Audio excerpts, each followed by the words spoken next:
Hi there, I'm Dave Litton from the Projex Academy, and today I want to give you a tasty sample from my PRINCE2 2017 primer. So if you're new to PRINCE2, you'll want to understand that PRINCE is an acronym standing for Projects in Controlled Environments, and it's a methodology that should only be used for managing projects. And it's based on the official manual called Managing Successful Projects with PRINCE2. So what exactly is a project? Well, according to PRINCE2, it's a temporary organisation that is created for the purpose of delivering one or more business products according to an agreed business case. So you see, the business case is the driving force behind any project. And for any project to be successful and come in on target, we need to create a plan and then get it approved, delegate the work to the specialist teams, monitor their progress against the plan, and if and when necessary, take corrective action to make sure you keep aligned with the plan. As the project progresses, you'll want to update the plan to reflect what's actually happened and what your future forecast shows, and the cycle continues, as this diagram shows.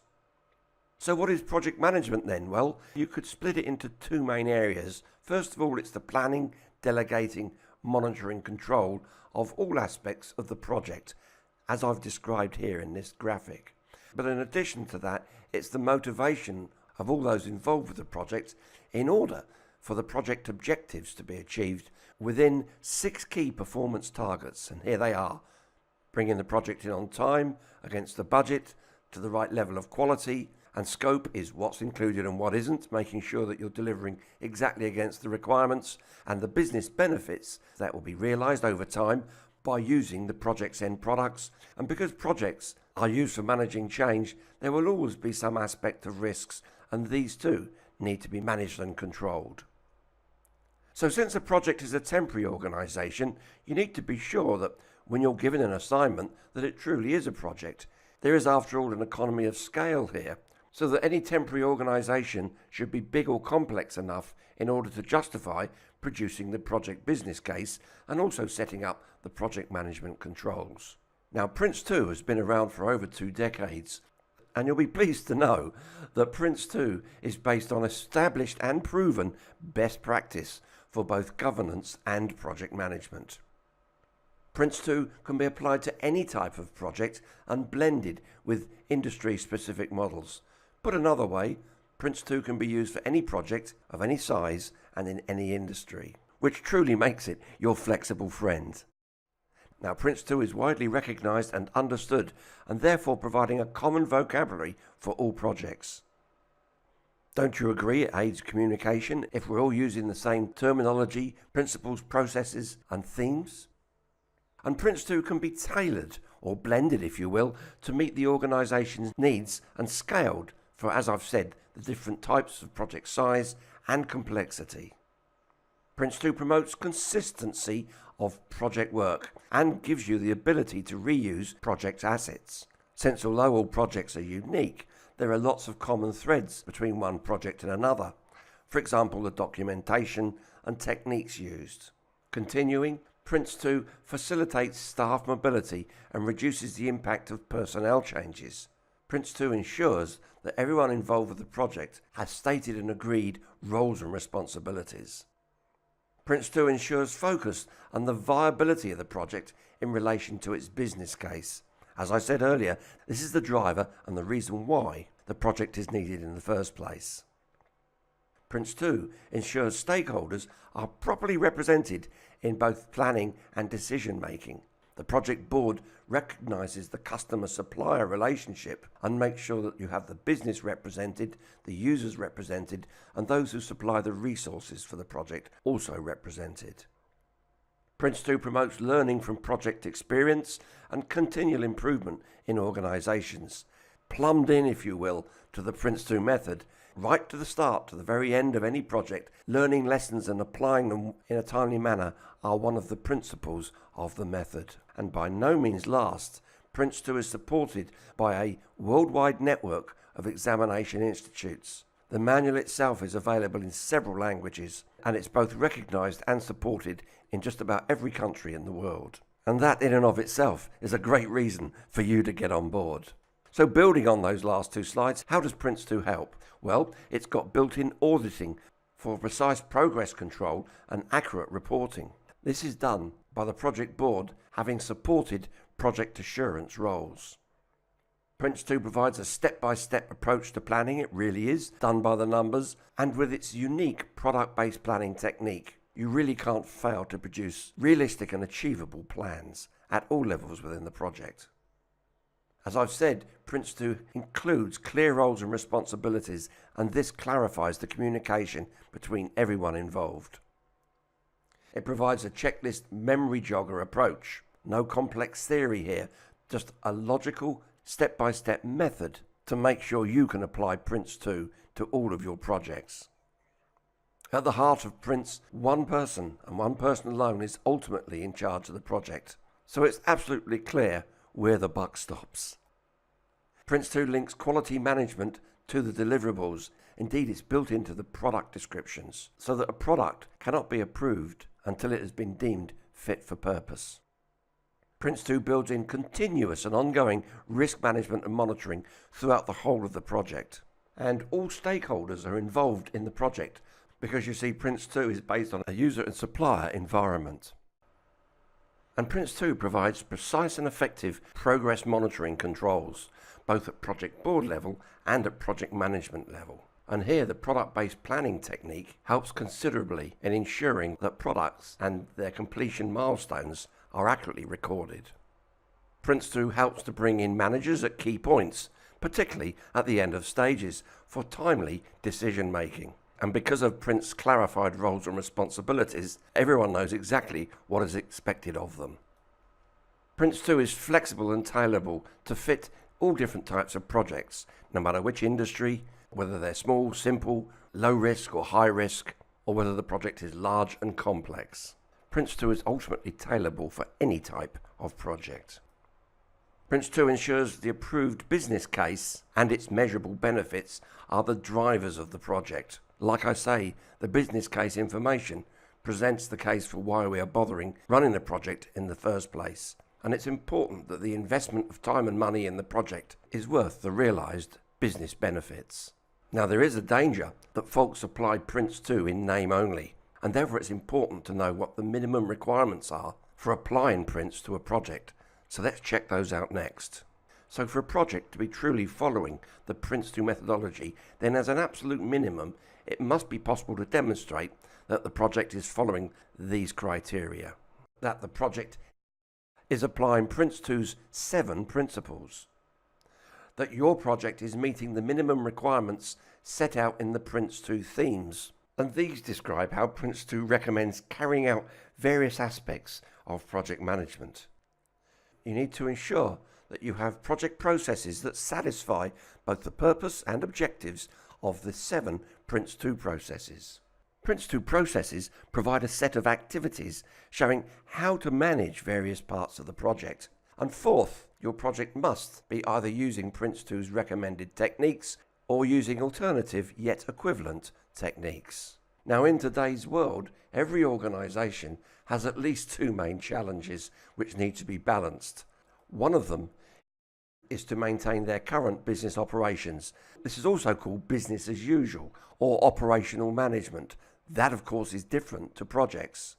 The second imperative is to manage business operational change, because you will want to transform business operations in order to survive and compete in the future. And PRINCE2 plays a crucial and critical part in successfully managing such changes. You see, projects are the means by which we introduce change, and although many of the skills required are the same, there are some crucial differences between managing business as usual and managing project work. And PRINCE2 therefore assumes that there will be a customer. Remember, I said that based on a customer-supplier environment, and it's the customer who specifies the desired result, and a supplier, or supply side if you will, who will provide the resources and skills in order to deliver that result.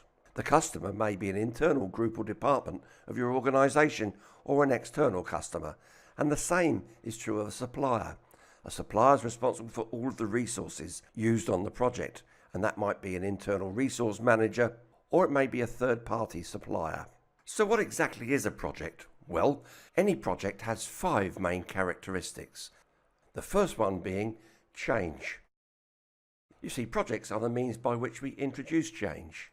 Second, all projects are temporary. Why? Well, because they will have a defined start and a defined end. And since the project delivers change, when the desired change has been implemented, business as usual or operational management resumes in its new form and the need for the project is removed. Hence, it is complete. A third characteristic of a project is that they are usually cross-functional.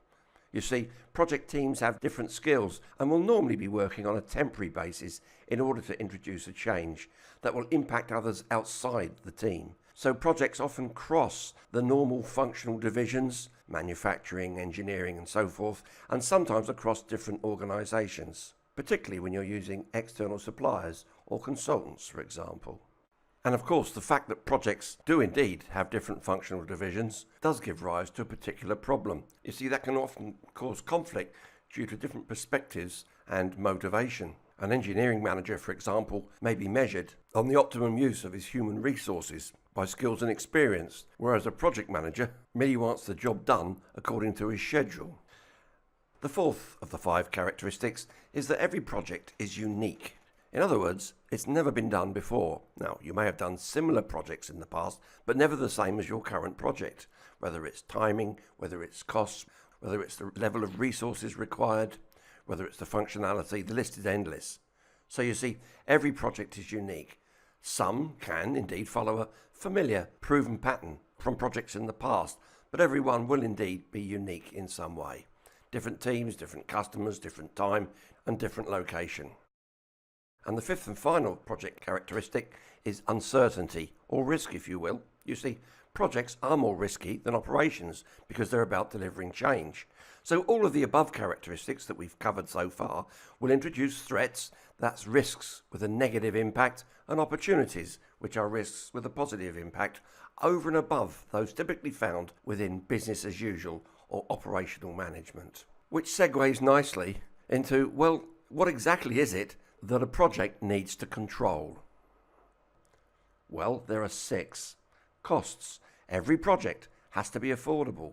A budget, of course, may be suggested or even presented as a given, but with any given budget, factors can lead to overspending, or the reverse of that, you may well have opportunities arising in order to cut costs. In a perfect world, the project manager would produce a detailed plan which would lay out precisely what the required budget is. But in the real world, that's not always possible, and the flexibility of PRINCE2 is that you would plan at a high level during the initiation stage and split the project into stages, having a refined stage plan at a lower level of detail, and this in and of itself will help control costs. The other aspect is timescales, closely linked to costs as you might imagine.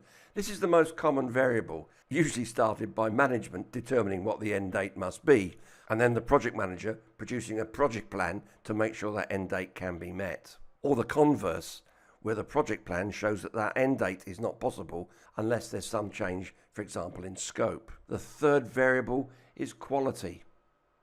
Whatever happens, the end product or deliverable of the project must work. It must perform its function. Now, in PRINCE2 terms, the project's products must be fit for purpose. And the fourth element is scope, what's included and what isn't.